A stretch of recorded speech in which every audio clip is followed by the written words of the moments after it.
Hello, welcome to the latest edition of Data in the Hallway. My name is Ray Pake, Community Manager at PingCAP, joined by my co-host Daniel, coming in from the Netherlands. Hi, Daniel, how are you? Hello, I'm doing good.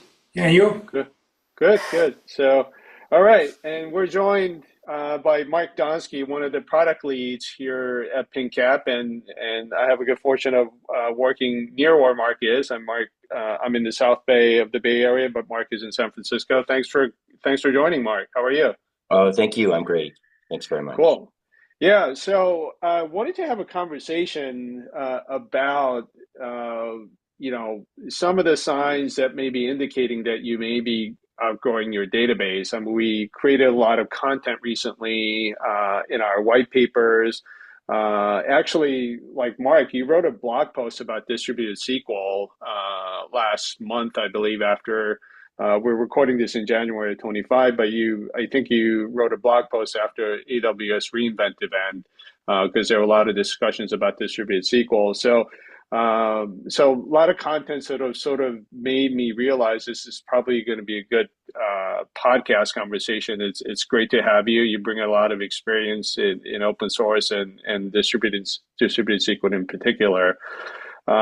So we'll start with the more general question. I mean, this might seem like an obvious question to ask, but I feel like, I think a good analogy for databases is like an operating system. People, like everybody needs it, like whatever business you're running. But for a database, one of the challenges is that you need a database that grows with your business or scales with your business. So like I said, this might be an obvious question, but why is it important for databases to scale with your business? Like what happens when database can't accommodate your growth? Raymond, I think there are 2 points that you raised there. The first one is comparing a database to the operating system. And second was what are the signs that you need to scale? So let's talk about the first one first. Databases absolutely are becoming more and more like operating systems in the sense that we expect them to continue to run without any fail. They are part of infrastructure, and the days of like treating a database as the top line part of an application are really over, and it's really the application code, the application logic, the user experience that become much more important. And developers, for the most part, don't want to waste any time seeing if the database is working. They just want to go build value for their users. Very much in the sense that we use Linux or any other underlying operating system and don't really spend a lot of time there. We expect security, we expect reliability, we expect scalability. Now, on the second point, what I spoke about in terms of the equivalence between the database and the operating system, as much as we're getting there, distributed SQL is helping us get there. A lot of organizations aren't there yet, and they deal with a lot of the scaling limitations. Using some of the traditional vertically scalable databases, there are a number of challenges that can surface. One is actually, before we even go into the details, you can really just look at it from a very high level. Are you spending a lot of time tending to the database? Do you have a lot of manual processes to maintain uptime? But we can go into a little bit more detail with that. Do you have difficulty scaling for read or write heavy workloads? Do you have any performance bottlenecks, especially during peak traffic? Or the flip side is during light traffic, do you have really high costs to make sure that the database is running even with low activity? Another important aspect is data consistency issues. So one of the key approaches that organizations have taken in the past with vertically scalable databases like MySQL, Cloud SQL, or for MySQL, is once they outgrow the sizing limit, which is typically around 128 terabytes, they have to shard. And sharding is an extremely manual process. It requires application logic typically to route the transaction to the right shard. And if you're spending, it's really part of that manual process work. But if you are spending a lot of time, or even any amount of time, trying to manage reaching the limit of the vertically scalable databases, it's time to start thinking about how to, or recognizing that you've outgrown your current database solution. Yeah, so I think you mentioned a lot of things here. I mean, the last thing you pointed out, like with complexity, just rather than developers working on their applications that are end user facing, they're just working on like quote unquote fixing the database because because it just requires a lot more manual intervention that takes you away from the core, like the more customer facing work that you want to do. And I think like something like performance is pretty obvious. Like database is just slow, whether you're trying to query something or trying to write something to a database and it takes longer than expected. That's kind of obvious to see. But there are other things that you may not think about in general. I think you mentioned a couple of those. I appreciate you doing that. And I think the other thing that I started reading a lot more about recently is about like a write heavy workload. So I think we've seen a lot of articles. We talked a lot about like a read heavy performance or workloads, but uh, so why has this become like? Am I just imagining, or is this write heavy workloads is just becoming a more popular conversation nowadays? And like, I'll just pause there. But so. Yeah, so I would dial it back a little bit and talk about the Yeah. workloads that make up read heavy workloads and write heavy Mhm. workloads, just so that it's clear Right. why both of these are important and why one of them has been solved better than the other. Mhm. So read heavy workloads. Think of, for example, a music streaming service that runs around the world, and there are profiles. You have your preferences for songs. You have your all the other details in your account profile. That could be replicated in a large scale database around the world, but you typically, maybe you'll click like on a new song once in a while. But for the most part, that kind of activity is a lot of reading. So read heavy workloads typically don't have the same kind of data consistency issues. If you happen to be traveling to Europe and you're streaming your music, it doesn't, there really isn't such a challenge of making sure that there are consistency issues. If you end up missing a favorite song or the preferences are somewhat off, it doesn't really matter. Write heavy workloads are very different. Think of things like trading applications, financial trading. If there are multiple replicas of the data all around the world, and getting up to the millisecond accuracy of those reads or not getting it could mean significant, devastating consequences.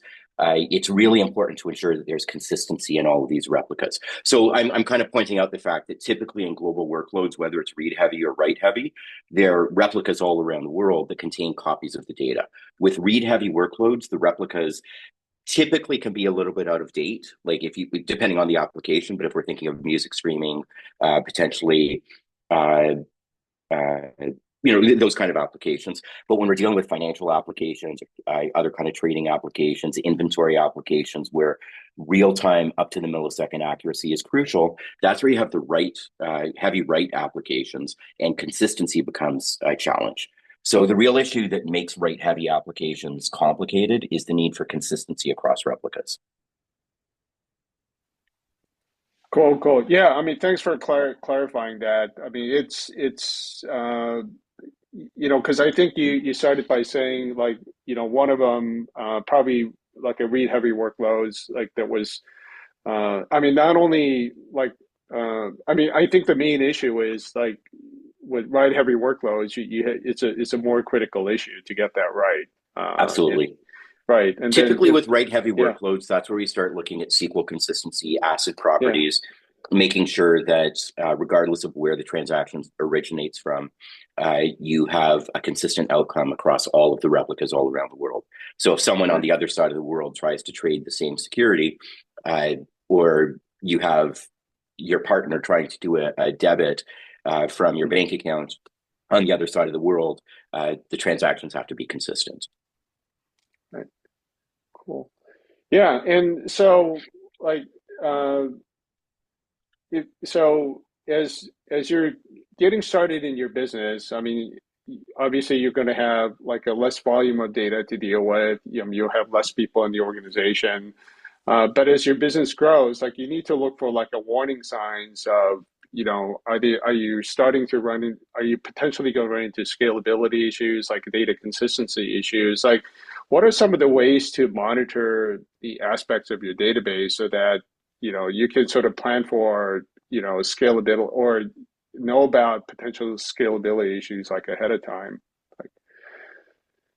Like, So there are a couple of metrics or characteristics that are important to watch on an ongoing basis. The most obvious one is query latency. Query latency, queries per second, uh, uh, what your P99 latency is, how long does it take for the majority of queries to complete, and if you see any kind of deviation in that latency.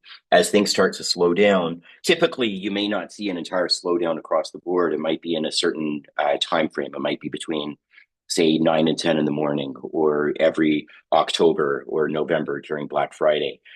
So looking at query latency and reconciling that or correlating that with other real world kind of characteristics of the application is an important metric to monitor. Replication lag. Typically, there would be a mechanism when you are doing replication in the system to understand how long it takes for all of the replicas to be in sync. Does it take a couple of milliseconds? Is it done synchronously, or does it take seconds, where you could run into problems with trading applications? And then certainly monitoring storage, because if you're hitting scaling limitations, we certainly have come across customers that hit scaling limitations of vertically scalable databases well before the 128 terabyte limit, but always monitoring the storage limitations is an important thing to do as well. Yeah, I also think that with the replication delay, etc., like it's probably a DBA that's monitoring it. And then he has to take actions to fix any replication delay if it gets too high. And I guess no one likes to get paged.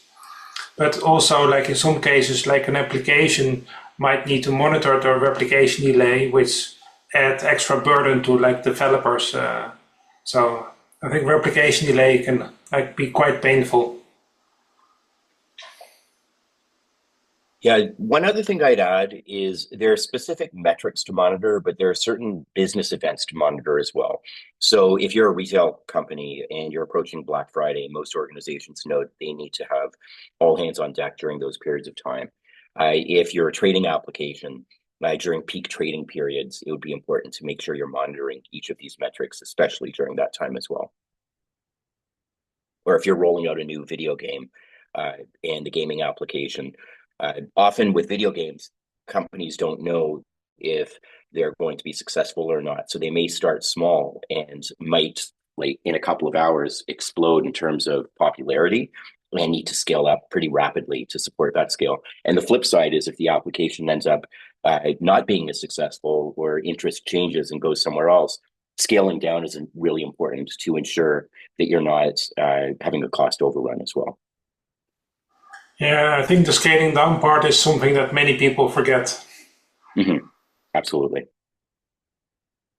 Yep, definitely. And then, I mean, there are some, I would assume there are events that are not anticipated as well. I mean, something like Black Friday, it's on your calendar, it's coming. But for example, for good or bad, maybe there's a news article that gets popped Mm-hmm. up or a forum about your company or your product, and then people start clicking on the link, and then your traffic just explodes, right? For good or bad. And then I mean, unfortunately, those things you can't always foresee. But I would assume if you have a infrastructure team that's well organized, you could probably sort of not necessarily plan for those, but sort of do some simulations of some kind to see how your infrastructure would perform for if there's increased traffic or other incidents that might be coming down the road. But, Yeah, and I think there's increased traffic can also be from a denial of service attack or something else nefarious. right. Yeah. Cool. Go ahead, Mark. I wasn't sure if I interrupted you or anything, but No, I had a thought, but I forgot what it is now. no, it's okay. Yeah. Okay. Yeah. Cool.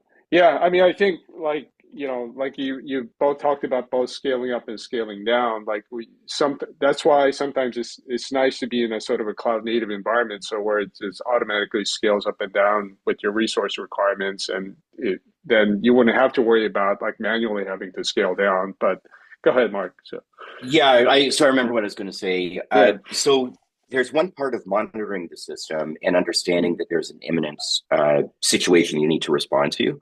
There's another part of being able to respond to it. So again, think about the vertically scalable database situation where the only choice you have is roll out a new shard or roll out additional shards. Or if activity starts to drop down, how do you consolidate your instances rapidly to keep your costs down? So it's really important to make sure that you have a system that is built around scaling up and down and responding to these real-time changes in business activity efficiently without a lot of manual effort. right, right, cool. So, I mean, obviously, we're like all three of us are biased because we all work for PingCAP and we believe in the capabilities that TiDB has to offer. Like, otherwise, we wouldn't be here. I mean, what are some of the important ways? Let's talk about some of the ways that TiDB can address some of the challenges that you just talked about, like scalability and data consistencies, and eliminating like manual processes. I mean, if you want to hit some of the highlights, Mark, and then we can talk about how people can sort of really verify our claims. So. Sure. Yeah, there are a Yeah. couple of areas. Some of them are unique to distributed SQL, and some of them are unique to TiDB. So let's go through both of those. In terms of what's unique to distributed SQL, we scale seamlessly. We scale up and we scale down without any need for manual sharding.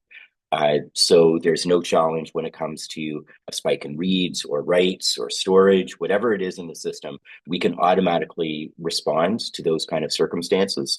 And you'll never have to deal with worrying about shards again. So that's the first one. The second point is we ensure consistency.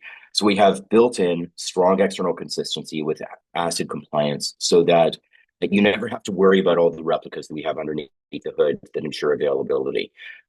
We can withstand zonal outages. You can set up our system to have regional outage protection as well. And you never have to worry about making sure that all of your replicas, if again, the trading application example I gave, if you have one person who's doing, let's say a banking application, someone doing a deposit on one side of the world and a debit on the other side of the world on the same account, you can make sure all of that is done consistently.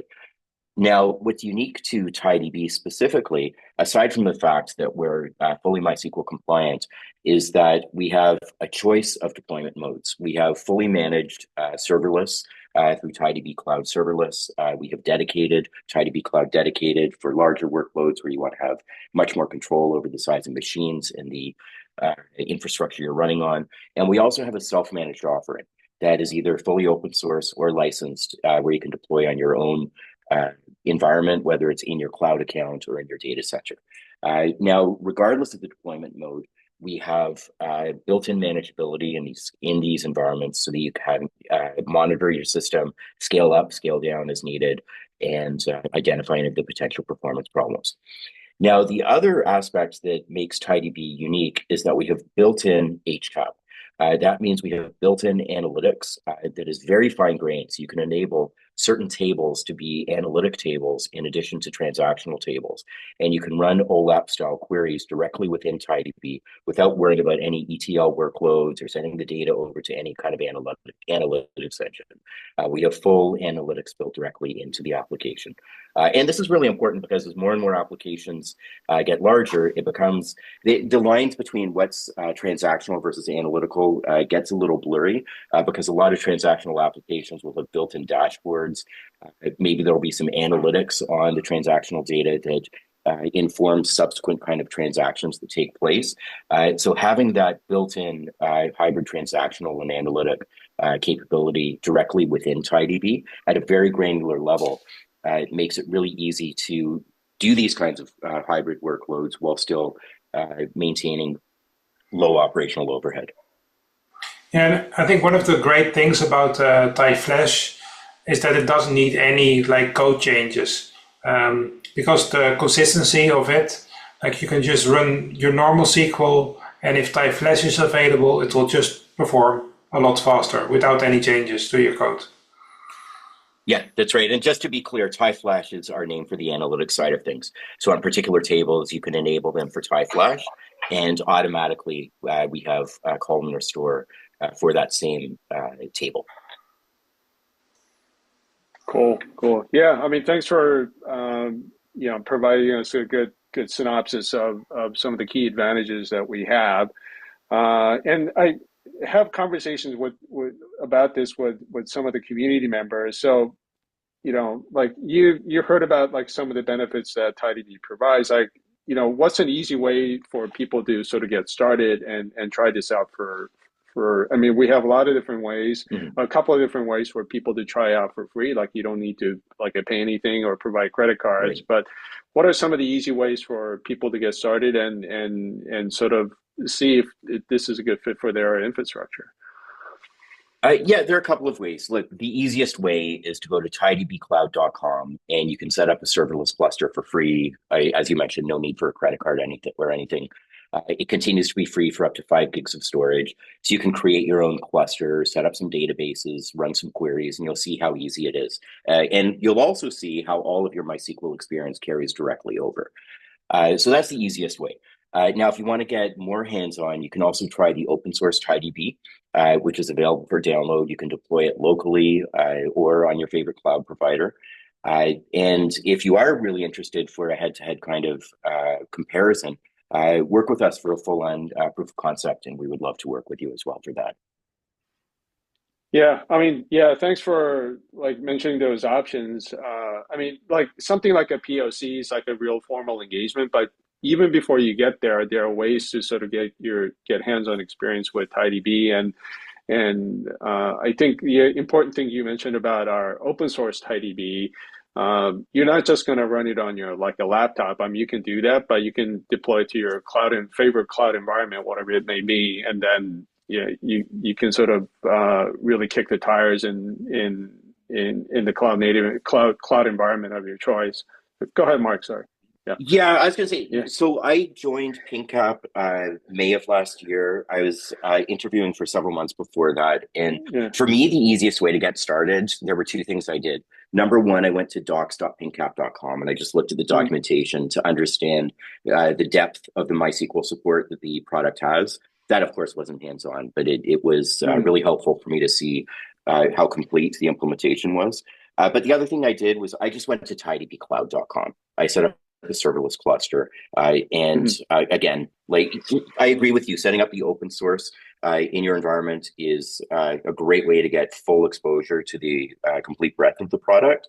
But for a quick, in a couple of seconds, you'll be up and running on TiDB Cloud by setting up a serverless cluster as well. Yeah, I mean, it eliminates the need to do any an infrastructure setup, right? Things are going to just run on serverless, and you don't have to really do anything. So, cool.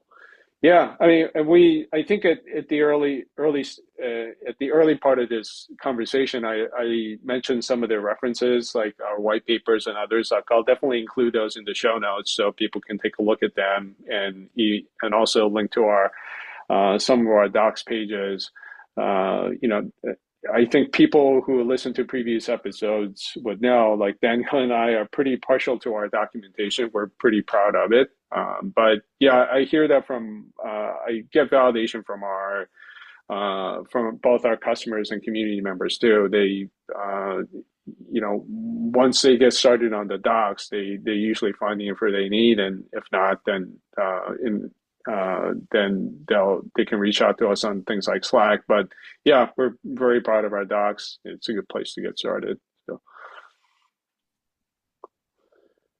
cool. Daniel, were you going to add something, or I think you? One of the things to add is that our open source offering is a quite complete one. Like some other people or companies might have open source offerings that only include the database, but then require you to pay for a backup tool or for something else. But backup, import, export, all those things are all included in our open source offering. But the thing you get with TiDB serverless is a very nice interface and like a very efficient database for like smaller databases where you might not have the size to run a full-blown cluster yourself. Cool. Awesome. Yeah. Thanks both. And hopefully, we provided plenty of resources for people to get started and get introduced to TiDB if they're not familiar with it.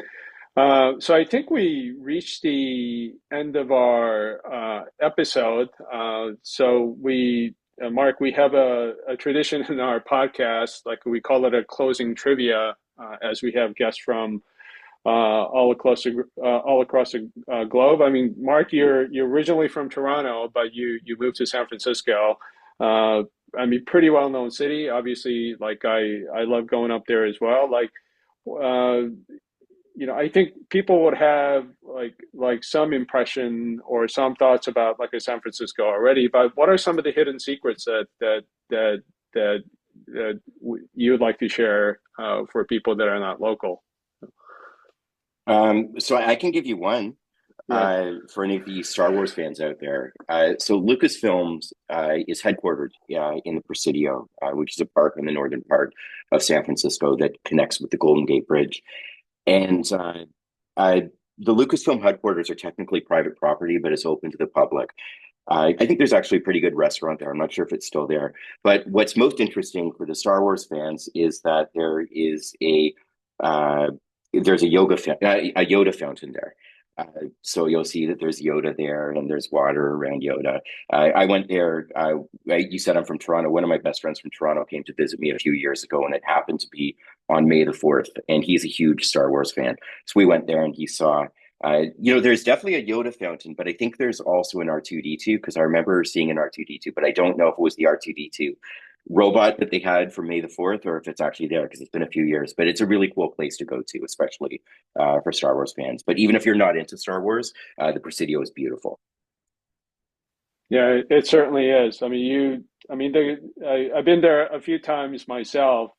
Even if you're not a Star Wars fan, it's a beautiful campus, and it's very close to the Presidio, which is very beautiful. So cool. Awesome. Well, thank you, Mark. Thanks for talking us through, how you recognize potential issues that might be providing signs that you might be outgrowing your database, and some of the reasons why these are important things to consider, and also sharing your tips about San Francisco. Appreciate it. We'll try to have you Thank you. on in another future episode. And for our listeners, we'll see you again soon. Thank you. Thanks.